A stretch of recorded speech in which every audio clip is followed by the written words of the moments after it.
Je veux vous raconter l'histoire de notre arrivée ici, en provenance de St. Andrews.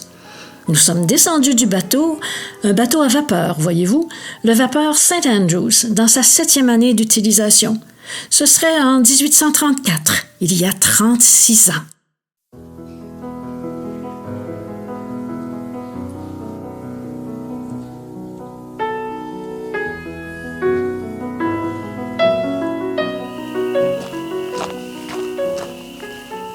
Mon nom est Jean-François Hamilton et j'habite le 6e rang de Gore depuis presque 20 ans. J'ai découvert Margaret Cook quand des voisins m'ont prêté une copie de son roman intitulé Land Possessed. Donc, j'ai ses premières chroniques de 1949. Lorsque je suis arrivé ici, je ne savais pas que ce lieu fut habité et établi depuis presque 200 ans. Pour moi, nous étions dans le terrain de jeu des familles montréalaises, un lieu de villégiature habité tout récemment. Certains lieux qu'elle décrit existent encore. La ferme Kerr, le glen de Wentworth, le cimetière de Shrewsbury et l'église de Lakefield. En lisant le livre, j'ai réalisé qu'il décrivait les lieux que nous habitions et qu'il racontait l'histoire des pionniers de Gore. Lire ce roman, c'est redécouvrir une civilisation perdue, les ruines d'un village englouti par la forêt. C'est cette histoire oubliée qu'elle raconte que je trouve fascinante.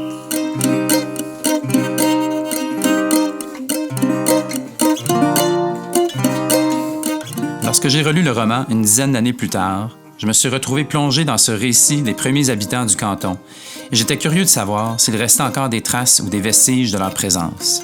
Que reste-t-il du glen de Wentworth et du village de Shrewsbury? Qui sont ces familles qui ont nourri son imaginaire? Est-ce que des descendants des pionniers sont encore vivants? Est-ce que la mort d'un des personnages principaux est vraiment survenue? Mais qui était cette femme qui connaissait nos paysages et notre histoire si intimement?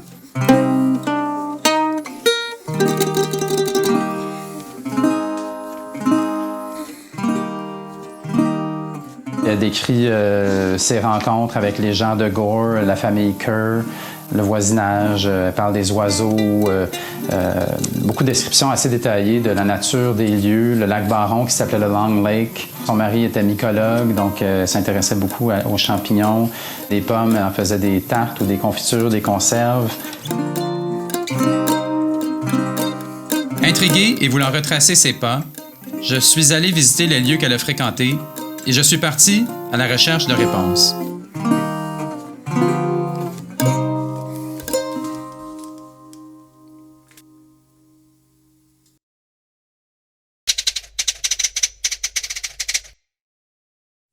Le foyer est là où est le cœur. Et le cœur, dans le cas présent, est définitivement dans les Laurentides. Plus spécifiquement, dans une vieille maison de ferme.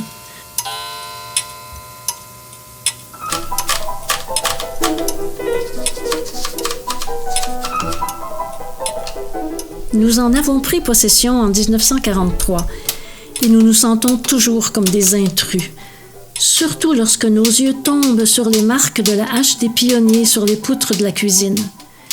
Quelqu'un a gagné cette maison avec du sang, de la sueur et des larmes. Des générations successives y ont vécu, aimé et y sont mortes. Cette longue occupation est une caractéristique de nombreuses fermes aux alentours. Il y a beaucoup à dire sur la continuité de la possession. Pour regarder un paysage et être capable de penser que ce que vous voyez, votre père l'a vu, ainsi que votre grand-père, cela, je pense, doit donner à une personne un sentiment de stabilité et un sens d'appartenance que peu de citadins peuvent apprécier.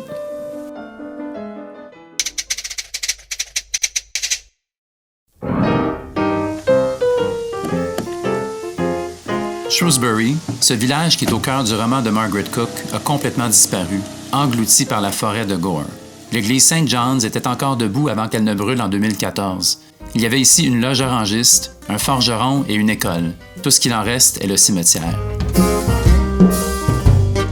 Les premiers colons, lorsque visités par la mort, avaient choisi cet endroit élevé et sec, entouré de pins, pour être le sanctuaire des corps de leurs proches. Mais ceux qui vivaient trop loin devaient parfois choisir un lieu de sépulture près de leur maison. Cela était particulièrement vrai pour les nourrissons décédés à la naissance ou peu après la naissance. l'historien Don Stewart a écrit une pièce de théâtre inspirée par le roman Land Possessed, intitulée « Le triomphe de la nature ». Donc, comment avez-vous découvert le roman, le livre Land Possessed? J'ai déménagé à Shrewsbury en 1975 et j'ai rencontré beaucoup de personnes qui habitaient ici, incluant la fille de Mme Cook, Elizabeth, qui m'a présenté le roman de sa mère et j'étais complètement intrigué par l'histoire locale qu'elle a racontée dans le texte. Le roman Land Possessed était écrit par Margaret Cook en 1970. 69. Mais il parlait de l'époque 100 ans plus tôt, au milieu du 19e siècle, dans la région de Lakefield, de Gore, Shrewsbury. Et c'est un roman historique, mais un bon roman qui that brings to life, qui fait vivre l'histoire des pionniers dans cette région.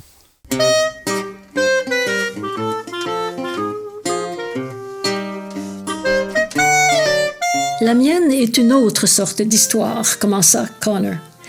Nous sommes arrivés ici le 2e jour après avoir quitté la chute. C'était une montée assez difficile, mais heureusement, il n'a pas plu. Les moustiques étaient quelque chose de féroce dans les bois profonds et les gens étaient un peu découragés par la chaleur et les mouches. Finalement, nous avons traversé des collines escarpées, dans une vallée avec un ruisseau. Nous étions très heureux de voir ce ruisseau serpenter à travers la vallée et scintiller sur ses galets. Cette nuit-là, nous avons construit des abris de fortune dans la vallée et allumé des feux de boucan pour éloigner les mouches et les moustiques. Et, avant l'hiver de cette année-là, nous avions des cabanes en place et... Eh bien, vous connaissez le reste. Maintenant, nous appartenons au Glen et le Glen nous appartient.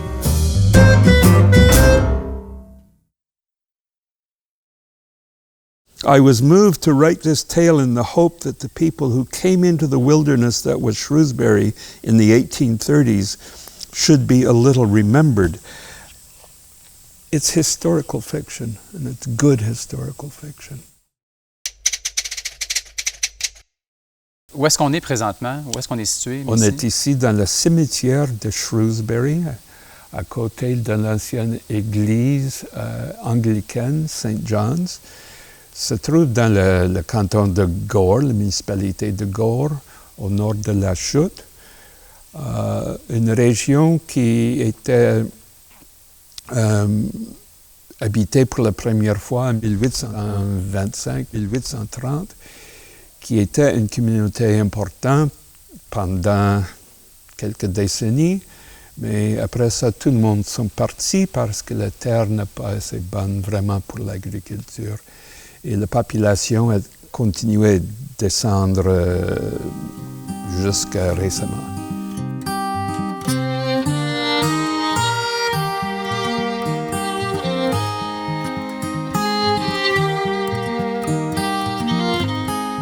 Et maintenant, le Glen était leur chez-soi. Avec son groupement de 20 maisons le long du ruisseau, il y avait des champs près des maisons et l'immense clairière faisait un contraste agréable avec les collines enveloppantes, maintenant revêtues de toutes les couleurs, tel un vitrail. Son père, un autre Samuel Burke, avait souvent parlé des gloires des 9 vallées d'Antrim en Irlande. Mais sûrement, pensa Sam, il n'aurait pas pu être plus beau que le Glen de Shrewsbury dans le comté d'Argenteuil au mois d'octobre 1869. Là, on est en bordure du chemin Shrewsbury, où il y avait beaucoup de maisons des pionniers de Gore. Quand les pionniers sont arrivés ici, ils ont tout défriché, puis maintenant, c'est la nature qui reprend ses droits.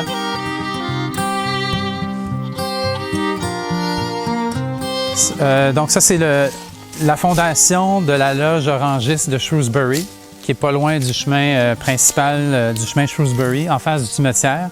Puis on voit clairement que les roches ont été placées là de façon assez perpendiculaire, très droite. Des gros blocs, des grosses roches imbriquées les unes dans les autres. Puis ça, c'est la loge orangiste qui aurait brûlé dans les années 40. C'est un bâtiment qui était comme le centre communautaire du village de Shrewsbury. Il y avait des danses organisées ici, de la musique, des rencontres aussi entre les différents résidents. Puis ça, c'est décrit dans quelques textes sur l'histoire de Shrewsbury là, comme étant un lieu important dans la vie communautaire et sociale de Shrewsbury et du Glen aussi. Donc, il y a des clous, c'est comme la fondation, puis par-dessus la fondation, il y a encore une poutre en bois. On peut voir un clou par-dessus apparaître. Donc, il y avait une maison ici, juste en bordure du chemin Shrewsbury. Ça, c'est un mur ici, complètement envahi par la végétation, des framboises, des framboisiers. Puis le mur, il fait le coin comme ça.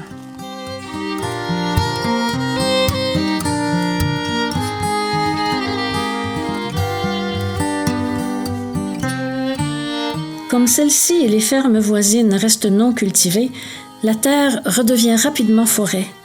Là où, il y a à peine quelques années, notre voisin coupait du foin, nous avons maintenant 1 acre de pin en croissance. Derrière le garage, là où les vaches broutaient l'herbe, une érablière est à moitié implantée. Et à mesure que les arbres reviennent, l'eau et les animaux sauvages le font aussi.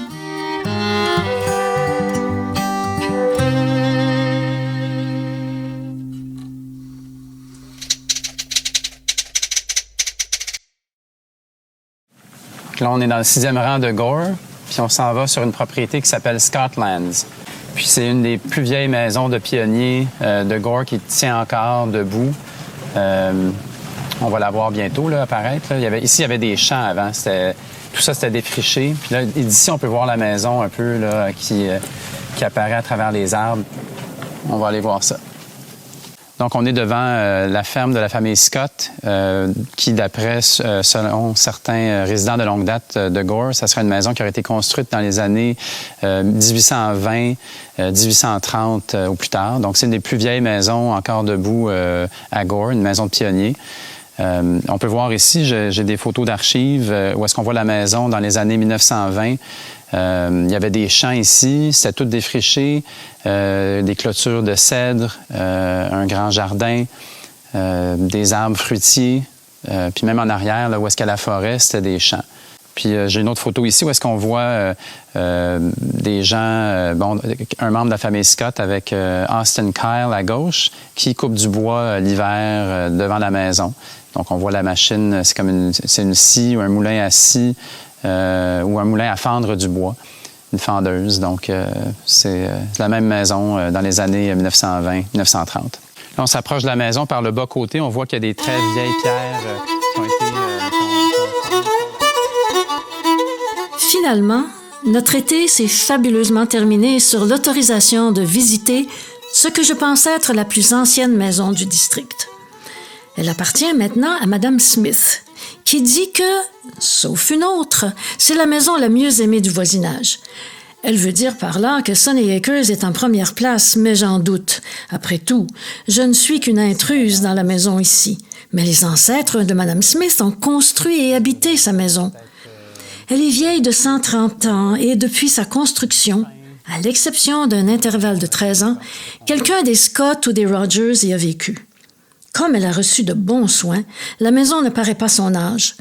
Le mur extérieur sud est tel qu'il a été construit, blanchi à la chaux ou peinturé par-dessus ce qui semble être du stucco. Le rez-de-chaussée est maintenant lambrissé en pin noueux, mais l'étage est tel qu'il a été construit, avec 4 petites chambres autour d'un hall central. Cela semble avoir été le modèle habituel des maisons pionnières une fois que les propriétaires eurent quitté leur première cabane.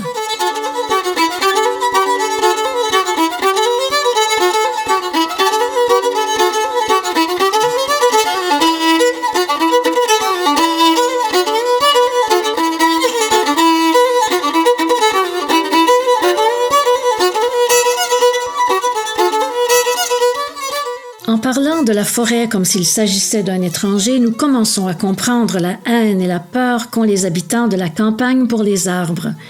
Il n'y a que 2 semaines que nous sommes à Sunny Acres que déjà la nature commence à reprendre ses droits. La pelouse est un champ de foin. Les arbres s'approchent de la maison, tandis que dans le jardin, la digitale, les aconites et les delphiniums mènent un combat acharné contre le plantain, l'asclépiade et la bardane.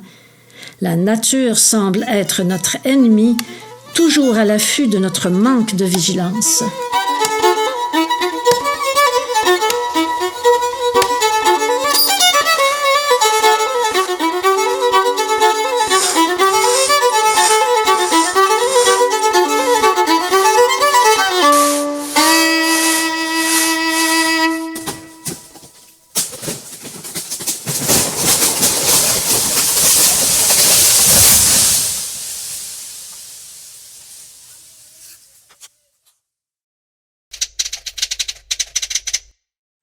They would cut the trees, burn them, and the ash from the burning trees, they boiled it and whatever, and it turned into potash, which was used in the making of soap, I guess. And they'd carry sacks, 50 pounds of potash, sometimes by horse, but sometimes on their backs, all the way to Montreal, where they'd sell it for $30.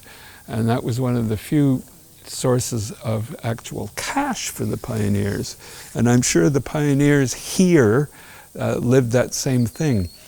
In the book, Land Possessed, the families, several families take their potash to Montreal and spend a few days in Montreal shopping and buying dishes. Sam buys a set of dishes for his wife and brings them home.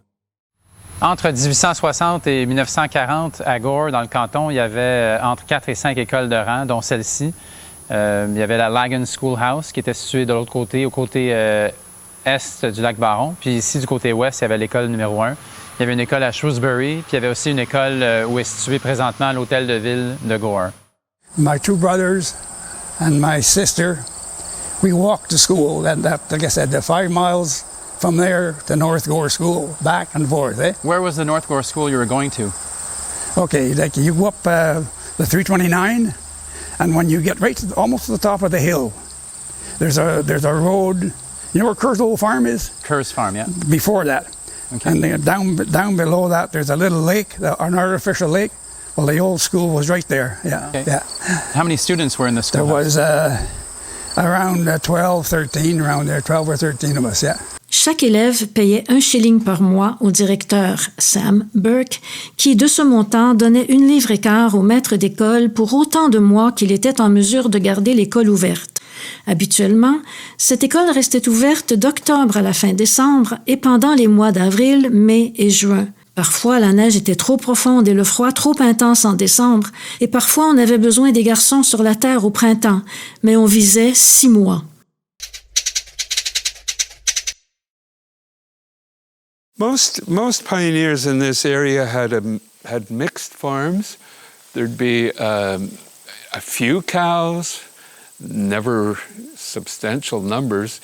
They'd have a sheep or 2. They'd have a few goats that they would milk. They'd have a pig or 2. Chickens, of course, were an important part.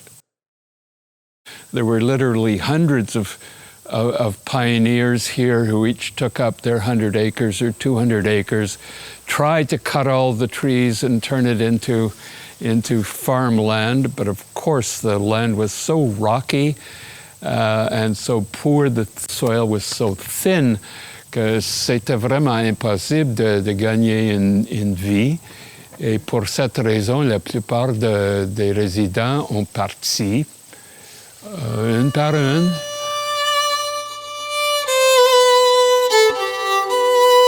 Et la population de Gore a diminué de 1200 jusqu'à 200 personnes, je pense, 100 ans plus tard.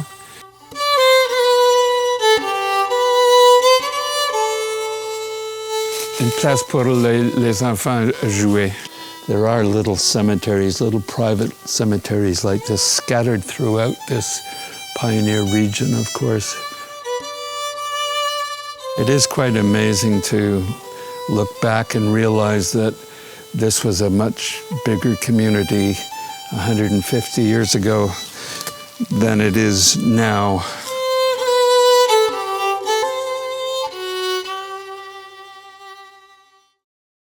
So Land Possessed was illustrated by Patricia Good.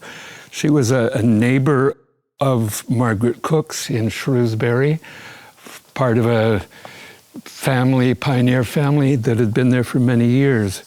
There are 6 illustrations of hers in the book. And the first one is the old log schoolhouse, of course, which was built in Shrewsbury in the 1830s, I would assume, because there were something like 900 people living in the Glen in that very, very early time.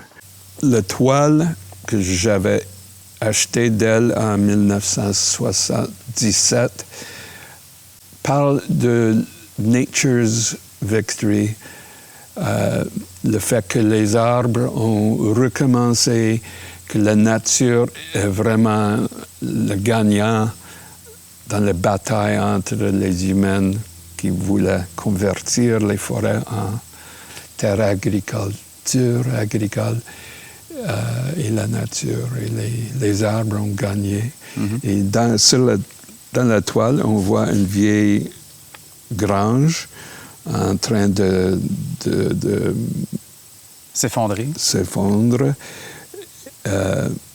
Oui, c'est ça. Et en effet, c'est ça qui est arrivé ici. Toutes les maisons, toutes les granges dans la région de Shrewsbury, il y avait une trentaine, quarantaine de familles dans le temps, sont toutes disparues.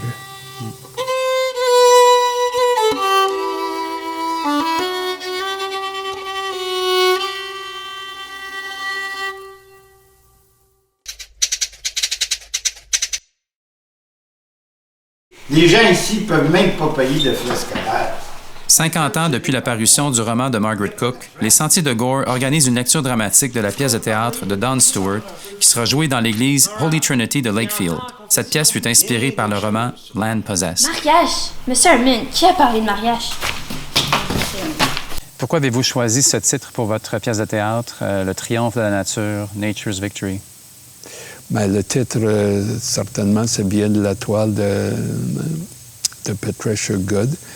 Et le sujet de mon pièce de théâtre, c'est plutôt le fait que les ambitions des pionniers ne sont pas arrivées, ne sont pas parce que c'était la victoire de la nature. Mais il ne peut pas vivre décemment, ça. Ce sont des terres de roche. C'est pas la bonne terre, et tu le sais. Regarde les champs verts qu'on a labourés de nos mains. Il y a des belles opportunités ici pour celui qui est prêt à travailler fort. Et j'ai trouvé que c'est peut-être le thème le plus important quand on pense de Shrewsbury et des vieilles communautés comme ça. Dans notre région, il y avait beaucoup, pas seulement Shrewsbury. Ma famille vient de Mount Maple, une petite place semblable à Shrewsbury, pas loin de Brownsburg. Alors, j'ai un intérêt personnel aussi dans cette histoire.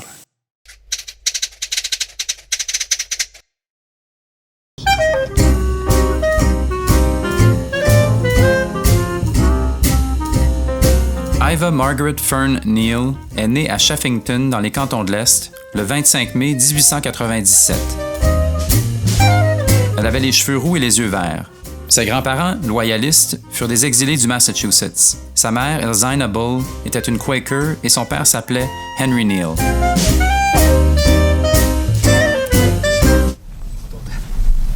Donc là, on est au centre-ville de La Chute, juste au nord de la rue principale.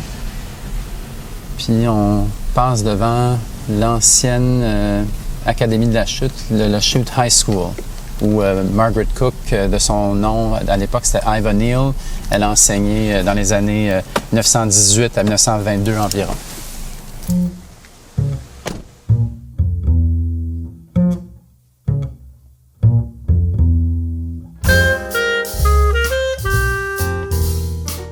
Je me souviens de moi comme d'une jeune enseignante impétueuse.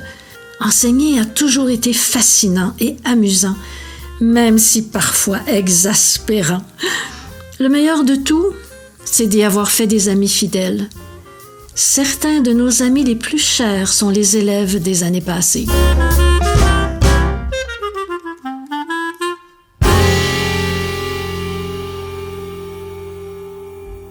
This photo is from the 1950s.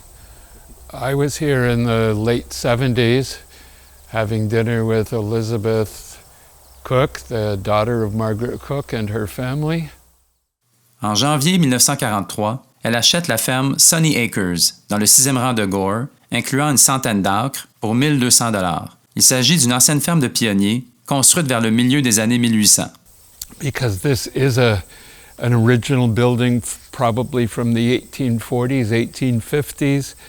Ici en arrière de toi, une belle arbre, un pommier. Et les fruits sauvages étaient une partie importante of the diet of the people in those days, because berry picking and wild foods and hunting and fishing provided an important part of their diet.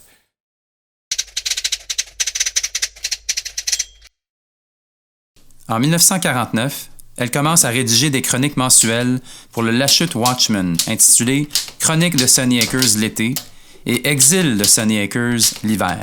Elles y seront publiées jusqu'au début des années 70. C'est une tentation qu'on a de faire un lien entre les Sunny Acres Sketches et son roman. D'abord, évidemment, parce que la chronique qui lui était consacrée dans le Lachute Watchman est le lieu où elle a commencé à publier le roman. Donc, plutôt que sa chronique, on retrouve à la fin 67, si je ne m'abuse, son roman qui commence à être publié là.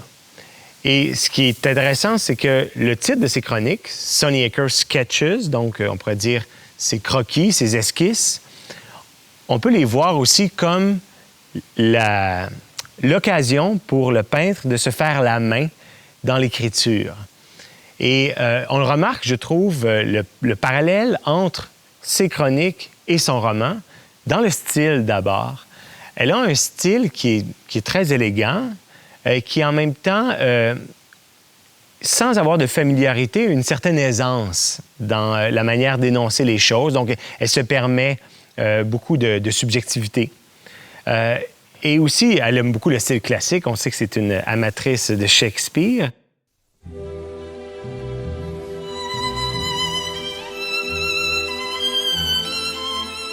Les artistes sont probablement les seules vraies personnes heureuses. Un artiste, tout autant que les peintres, les sculpteurs, les écrivains, même une scribouillarde comme moi, peut se perdre pour un temps dans un projet, quel qu'il soit. On se sépare alors du temps et de l'espace, et c'est seulement le médium dans lequel on travaille qui reste dans la conscience. C'est bien d'oublier les gens et les choses pour un moment.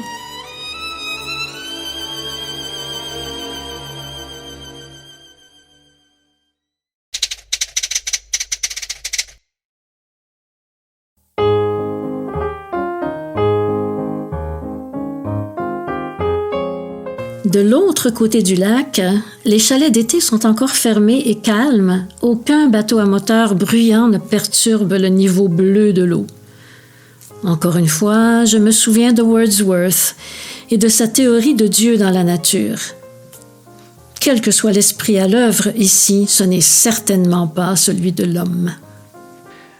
Margaret Cook était férue de nature et prise de nature, devrais-je dire. Elle profite souvent d'un début de chapitre pour décrire la nature à Gore selon les saisons, ce qu'elle fait souvent dans ses chroniques. Souvent, une de ses chroniques commence avec une description de la nature.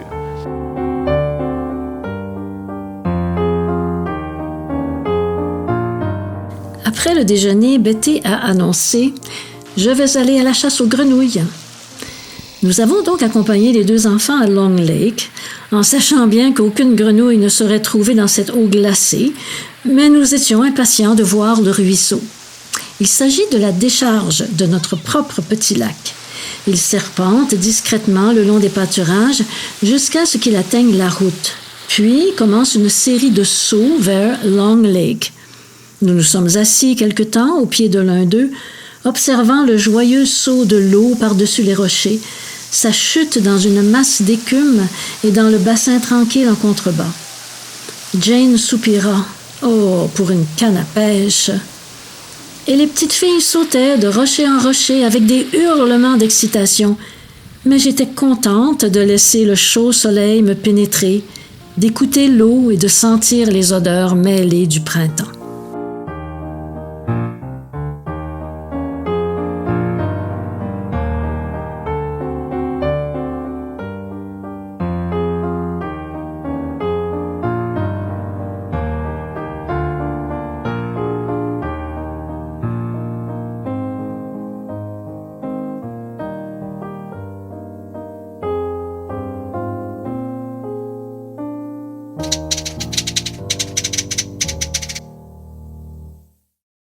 Lorsque Margaret Cook achète sa ferme de Sunny Acres en 1943, dans le 6e rang de Gore, la ferme Kerr existe déjà comme un lieu de socialisation important dans le canton. C'est un lieu de rencontre où il y a des gens qui viennent d'un peu partout. Il y a des gens des familles de Montréal qui viennent passer la fin de semaine ou la semaine. Il y a des résidents du coin qui viennent le matin pour déjeuner, la fin de semaine ou pour souper. Il y a aussi un terrain de tennis. Les gens vont aller se baigner au lac Hughes. Il y a une plage. Et puis, c'est en venant ici, elle-même, rencontrer ces familles-là pour prendre le thé, par exemple, s'asseoir, et elle écoutait les histoires qui étaient racontées par les descendants des pionniers de Gore. J'avais peur qu'ils se fassent attaquer. Non, parce qu'on a souvent des familles de dindons qui passent, la mer. Presque tous les jours à midi, nous allons visiter la pension d'Amos, où, pendant 1 heure, nous rejoignons le monde et prenons notre dîner. Tous les types habituels y sont présents. Les aînés, appréciant l'air de la montagne, les jeunes, occupés par le sport ou l'amour, les mères, essayant de trouver le repos, sinon la paix, les enfants, aventureux, bronzant au soleil, et ceux d'âge moyen, s'essayant à tout cela. Well, Kerr, that was a boarding house for the summertime. Okay. Would you ever go there sometimes? Or? Oh, well, there was they had a little store, eh? Mm-hmm. And we'd go there to collect. Often we'd go there from school. Mm-hmm. When we went to school, we'd go up. It was about 3/4 of a mile from there up to the carry it home or groceries, all the way, yeah. And my grandmother taught school here. She was Louina Kerr from Lakefield, and she married my grandfather, Wilfred Morrison, and they lived over at the farmhouse, and she also boarded school teachers. Like, she taught school there, but then they boarded school teachers there at the farmhouse. Donc, on le retrouve ça à la fin, lorsque Margaret Cook dit que c'est pas my book, mais our book. She is William Morrison's granddaughter and Edward Morrison's daughter, and I see in Land Possessed that their names are in the back. Elle le voit comme ça puisque juste avant, elle rend hommage à ses informateurs, finalement, des anciens qui lui ont parlé du temps des pionniers. Est-ce que c'est une vraie histoire? Apparemment, il y a certains aspects de l'histoire qui sont vrais. Il y a un meurtre. Et apparemment, dans le temps, il y avait un meurtre basé sur l'amour d'une jeune femme protestante et un jeune homme catholique. Mais personne ne le sait. C'est des rumeurs. Mm-hmm. Est-ce que... Mais tout qui concerne la vie des pionniers ici, c'est vraiment une bonne histoire. C'est l'histoire de vérité de la vie quotidienne des pionniers. When I read the story that lady wrote about that, I said to myself, I can see it was Vine Lake that where they drowned the guy. You know, it was a story that was passed down to me, eh? Sure. And then I read it, what that Margaret wrote in the book too, eh? Yeah. somebody drowned there. It didn't say how, but I don't know if that's true, that they actually threw them in, the drunk people threw them. Yeah. And then they all just disappeared. Yeah, I mean, some of them were feeling guilty.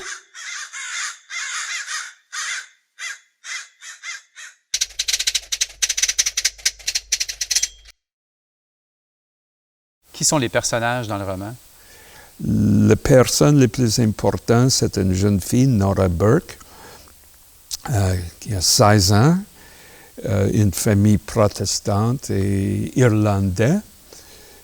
Son famille était des pionniers déjà depuis 50 ans que le roman se passait.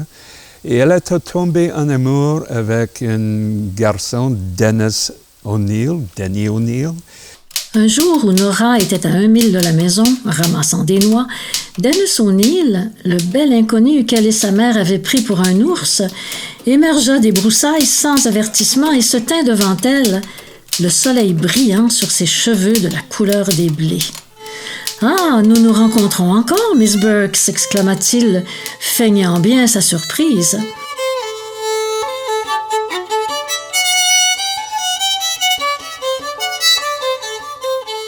Alors, c'est un roman de l'amour et de la tragédie, parce qu'à l'époque, les protestantes et les catholiques n'étaient pas sur la même longueur d'onde du tout. Oui. Une mélancolie s'installa entre les deux jeunes que Dennis dissipa en prenant les mains de Nora dans les siennes pour les réchauffer. Il sembla à Nora que rien n'avait jamais été aussi chaud, aussi fort que ses mains entourant les siennes, pensa-t-elle avec émerveillement en les regardant. Elle était l'innocence même de la jeune fille protégée et elle trouva ce simple contact aussi excitant, aussi réconfortant qu'une étreinte pour une jeune fille moderne.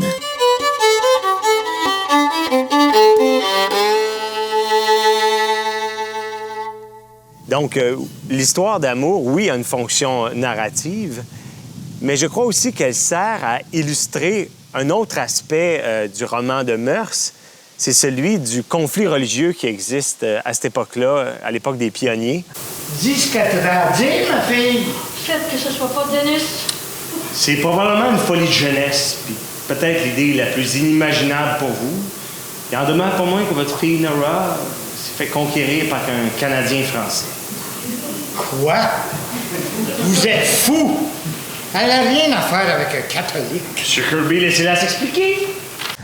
Au fond, je pense que c'est la vision particulière de Margaret Cook, c'est de dire, les Irlandais, ils ont importé ici un conflit religieux qu'ils avaient en Irlande, et c'est ça la grande ligne de force, de tension pour ce peuple-là. Qui habitait à Shrewsbury à cette époque-là? C'était qui les résidents ici? C'était plutôt des Irlandais qui sont arrivés, qui ont commencé de venir d'Irlande en 1925. 1825. 1825, évidemment. Et la grande famine d'Irlande en les années 40. Alors, la plupart ici étaient Irlandais protestants. Pas loin d'ici, des villages comme Saint-Colomban, par exemple, c'était aussi irlandais, mais c'était irlandais catholique. En Irlande, à le temps, il y avait un grand conflit entre les protestants et les catholiques. Et les personnes qui sont venues ici ont apporté cette préjudice avec eux. Catholics march in one direction, Protestants, accompanied by the blare of martial music, march in the other. When the courses of these two factions collided, the result was civil disorder. Yea, though I walk in death's dark vale. Les pionniers ont construit ces églises à même leur pauvreté. À même notre relative prospérité, nous devrions être capables de les conserver et d'ajouter à leur beauté. It is sad in the sense that it's the end of the Anglican ministry in that part of the country. It's the end of an era. The church was built in 1858. The parish was founded before that in 1820, where ministers that traveled on horseback would go from area to area and often held services in private homes. And do you remember going to church in Lakefield? Would you guys go to church? In Shrewsbury, yeah. Okay, the church was there and there was a mass every Sunday? Well, there was church every Sunday, yeah. Who was the priest back then? Do you remember the priest? Horace Ball. Oh, yeah, okay. Yeah. Bien que la haine des anglicans contre les catholiques romains n'était pas aussi grande que celle des méthodistes, des presbytériens, des congrégationalistes, des Quakers, des frères de Plymouth, des baptistes et autres rejetons, presque tous partageaient une profonde méfiance et une aversion pour tout ce qui sentait le papisme. À certains endroits dans le roman, elle prend la parole et elle s'appelle elle-même l'auteur à la troisième personne. Même qu'à un moment donné, elle raconte l'anecdote de ses propres grands-parents, une anecdote par rapport à leurs deux confessions religieuses, qu'elle commence par raconter comme un élément de son récit en disant « à la chute, il y avait des gens qui étaient de deux communautés religieuses ». Et finalement, elle ajoute « mais en réalité, c'était des gens qui habitaient dans les cantons de l'Est et c'était les grands-parents de l'auteur ».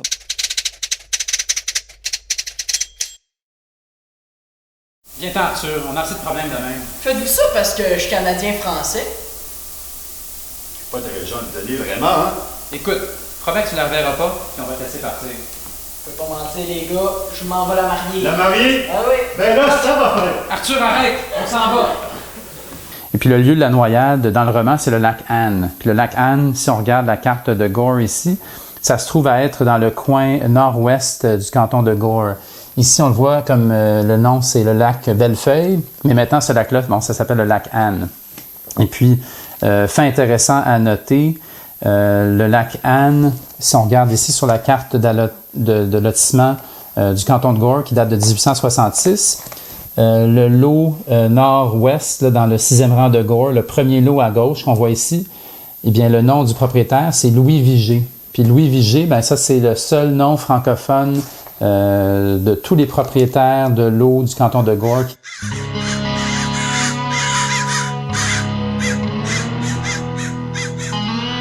Avant qu'il ne puisse résister, Dennis fut encerclé, traîné loin de la jument, emporté vers un lac voisin puis jeté à l'eau. Quand il remonta à la surface, les voix railleuses le narguaient. « Agréable, n'est-ce pas? Ça t'apprendra de frapper ton cheval. Ça te servira de leçon de vouloir embrasser les jeunes filles du Glen. » Réveillés par le siffleur et le recteur, certains des hommes, dont Sam, étaient allés au petit lac près de la cabane du siffleur et avaient récupéré la masse inerte flottant dans l'eau.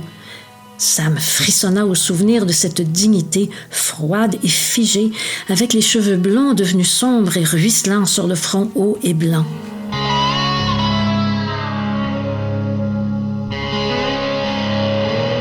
Dans la pièce de théâtre, les garçons Small et Arthur ne savaient pas que Denis ne pouvait pas nager. Mais il l'avait dit déjà dans la pièce de théâtre à Nora. Alors, elle était au courant. Alors, quand les garçons l'ont jeté dans le lac, peut-être c'était pas un meurtre prémédité, c'était plutôt un accident, mais qui sait? Il y a une phrase en anglais, « Let the mystery be ». Alors, pour moi, c'est un mystère qui va rester un mystère. Entre les deux groupes linguistiques et religieux, il y avait un conflit.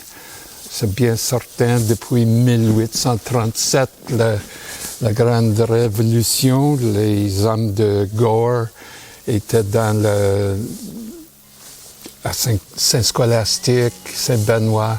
Ils ont brûlé des maisons des patriotes. C'est vrai. Alors, toute cette histoire était pas si loin dans ce temps-là.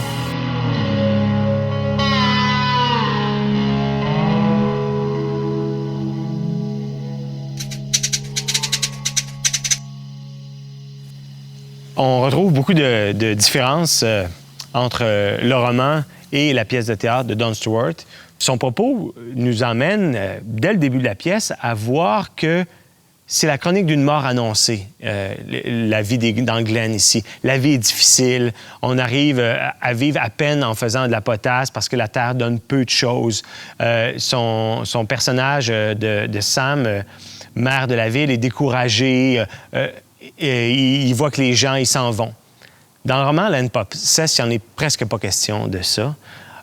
En fait, à la toute fin, le dernier chapitre, c'est une vision vers l'avenir et un petit moment, il est dit, quand on va avoir coupé tous les arbres ici, qu'est-ce qu'on va faire? Parce que c'est pas mal ça notre revenu, la potasse. Mais Sam balaie ça en disant, de toute façon, on ne sera plus là à ce moment-là. Moque-toi pas, ma femme. Aie un peu de respect. On a bien réussi et tu le sais. Regarde notre Glen là-bas, avec la fumée qui sort de toutes les cheminées des maisons de nos voisins. C'est un bel endroit. Un homme peut respirer ici. Le livre Land Possessed, pour moi, c'est un bel exemple de l'histoire. Ça nous montre leur façon de vivre des pionniers dans la région ici. En lisant ce roman-là, plus que dans un ouvrage d'histoire, tout d'un coup, on a nous-mêmes été des pionniers de Gore. Et c'est tellement fort, en lisant ce roman-là, moi, ça m'a frappé. Au fond, leur histoire, c'est qui? C'est des orangistes anglophones qui, de mon point de vue, sont des ennemis objectifs. C'est-à-dire, je suis un francophone d'origine catholique, plutôt d'obédience patriote que loyale, si on a à se référer à ce conflit-là du 19e siècle, auquel il est d'ailleurs fait référence. Et donc, normalement, je devrais lire ça en me disant, ce sont des ennemis qui ont disparu de ce territoire, et tant mieux. Mais non.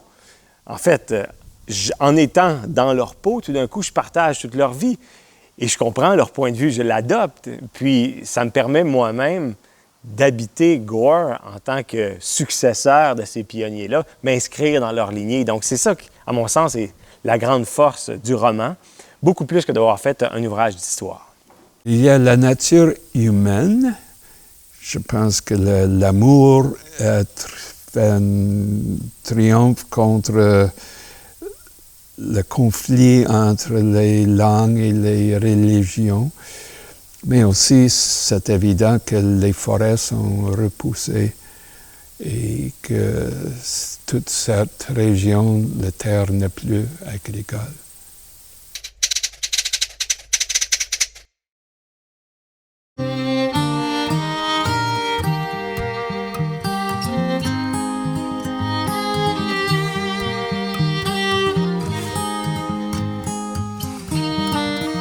En effectuant mes recherches, j'ai rencontré des gens qui étaient eux aussi passionnés par la beauté des paysages de Gore et qui voulaient créer un esprit de communauté. Je me suis impliqué auprès des Sentiers de Gore, car tout comme moi, ils désirent mettre en valeur le territoire ainsi que l'histoire de ses premiers habitants. Quel lien est-ce qu'on peut faire entre les pionniers et les Sentiers de Gore? Je dirais qu'il y a un type de travail communautaire qui est assez semblable, dans le sens où, autant à l'époque, pour construire une grange, pour réparer une maison qui avait passé au feu ou peu importe, il fallait que les pionniers travaillaient ensemble. OK, chez nous, tout le monde travaille sur la grange aujourd'hui. C'est un peu comme ça aussi qu'on travaille avec les Sentiers de Gore. On fait des corvées, les gens viennent, les gens mettent la main à la pâte, donc tout le monde travaille ensemble.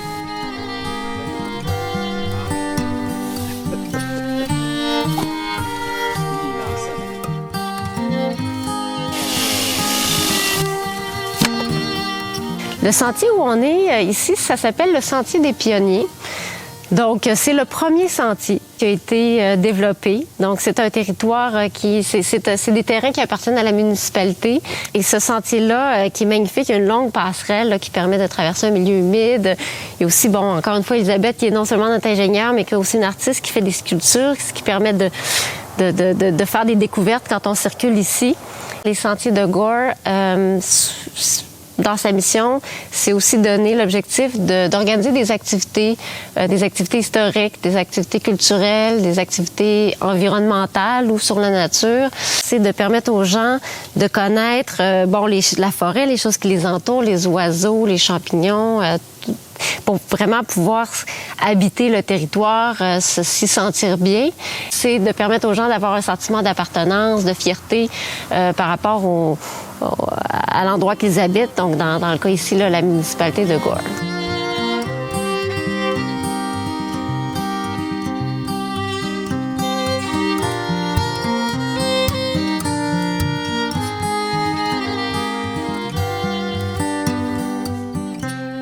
Quand on verra la Terre comme une communauté à laquelle on appartient, on pourra commencer à y vivre avec amour et respect.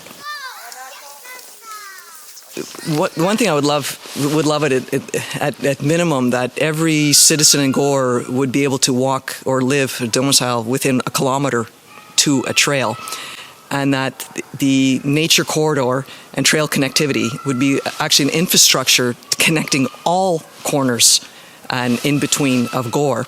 And so Park Pioneer is actually the hub. If you think of it as a wheel, and you take the hub, and it's a symbolic gesture that we're going to connect the 6 ranges of Gore and everything in between. So like each spoke would be kind of symbolic as a trail.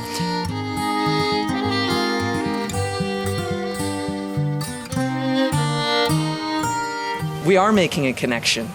We're I've met more people now from all over the community through the trails, and I think it's opening up people's backyard into nature and trying to also preserve the green space, trying to preserve the connection. To me is also with the animals and creating corridors that we keep moose, that we keep deer, that we keep bear, as much as people are a bit afraid, but we keep all that and not push it out, and that we live in harmony, and that we belong to this community, and the community being nature, not just people. People tend to think the community is just people. It's everything. It's the whole environment. So living as one, if we can, it would be great. Et puis, Margaret Cook, elle permet aussi de faire le lien avec la grande histoire d'Argenteuil, parce que la vie des pionniers, c'est Gore, mais c'est Mille-Îles, c'est Wentworth, c'est La Chute, parce que c'est là que les activités se passaient, c'est Saint-André, parce que les gens arrivaient par bateau. Donc, je pense qu'elle s'intègre, puis elle permet de faire le pont avec l'histoire des autres municipalités et de la MRC d'Argenteuil. Ce travail-là, en soi, était remarquable. La vie qu'elle a donnée à ces personnages-là nous a permis, nous, de s'identifier. Et c'est comme si, d'une certaine manière, à mon avis, elle avait sauvé un peu du néant la vie, l'histoire de ces gens-là, en les réincarnant à travers son roman. Et ça, c'est quelque chose qu'elle a fait avec, en plus, amour, parfois un peu de complaisance, mais souvent beaucoup de rigueur. Et à mon avis, pour tous les Argenteuillais, pour tous les gens qui s'intéressent à l'histoire même des Laurentides et du Québec, c'est un ouvrage incontournable. Il faut le traduire au plus vite. Aussi, c'est une belle histoire, un roman de l'amour, la tragédie. Et probablement, c'est le livre le plus important qui a jamais écrit au sujet de notre région d'Argenteuil.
Il y a maintenant 1 an que le premier de ces sketchs a été publié.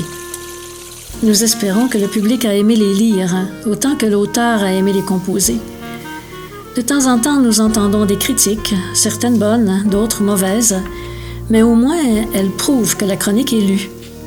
Si cette chronique a servi à ouvrir les yeux de la population locale sur les beautés de la région, que les géologues affirment être les plus anciennes roches du monde, ou si la population est séduite par l'attention que les citadins portent à notre magnifique terrain de jeu, pourtant si proche de Montréal, alors nous sommes satisfaites. Je me positionne ainsi avec fierté comme une renégate, dans la mesure où je préfère les Laurentides au canton de l'Est, lieu de ma naissance. La beauté naturelle se trouve dans chacun des endroits, mais la philosophie des cantons est américaine, alors que celle des Laurentides relève encore des ancêtres écossais et irlandais qui, il y a 100 ans, sont venus à ce paysage sauvage, souvent avec seulement leur intelligence, leur humour, leur détermination et leur intégrité comme dot. Et ces qualités sont toujours intactes.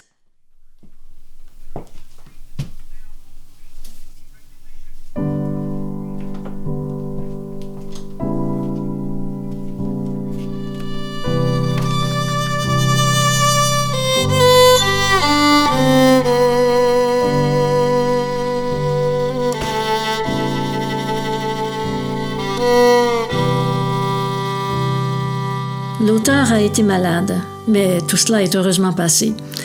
Étant malade, nous avons le plus rare des cadeaux, du temps libre. Comme nous étions toujours à Sony Acres, j'étais étendue et je regardais les nuages se former et se déformer dans des figures variées et improbables. Ici, un cheval, là, un chameau, un bateau, une voile. Nous avons réfléchi sur la vie en général et sur la nôtre en particulier. Nous sommes allés jusqu'à décider d'être enterrés à Lakefield, ce qui réjouira le canon Bauer. Ce n'est pas seulement parce que nous sommes attachés à la région, mais aussi parce que les cimetières autour des églises sont de plus en plus rares et que, comme tout bon anglican, je souhaite que mes os ou mes cendres soient près de la mère Église.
Living in Shrewsbury sure was grand, sure like living in Shrewsbury land.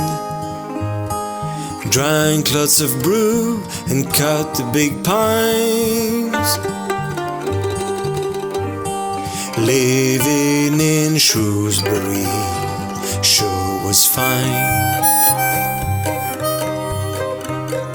Living in Shrewsbury, those pioneer days, we cleared all the land but kept the old ways. Neighbors were helpful, there was never a doubt. The lakes were all full of good speckled trout. Too much hard work for too little cash. Boiling maple syrup and making potash. We built us a school and a church and a mill, houses and barns and a damn good still. Living in Shrewsbury sure was grand, sure like living in Shrewsbury land. Drank lots of brew and cut the big pines. Living in Shrewsbury sure was fine. Living in Shrewsbury sure seemed grand, picking wild berries and living off the land, fishing and trapping and hunting for deer, raising our families and brewing our beer. Now there's nothing left there from pioneer days. Everyone went looking for jobs and good pay. One by one they all moved away. Nobody left, no reason to stay. Living in Shrewsbury sure was grand, sure like living in Shrewsbury land. Drank lots of brew and cut the big pines. Living in Shrewsbury sure was fine. We thought we'd never move, 'cause this was our home. It's where fathers buried, where my wild oats were sown. But lots of things change, not all for the best. Now it's just a memory along with the rest. Living in Shrewsbury sure was grand, sure like living in Shrewsbury land. Drank lots of brew and cut the big pines.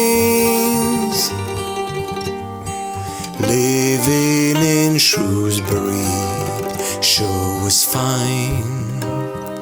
Living in Shrewsbury sure was fine.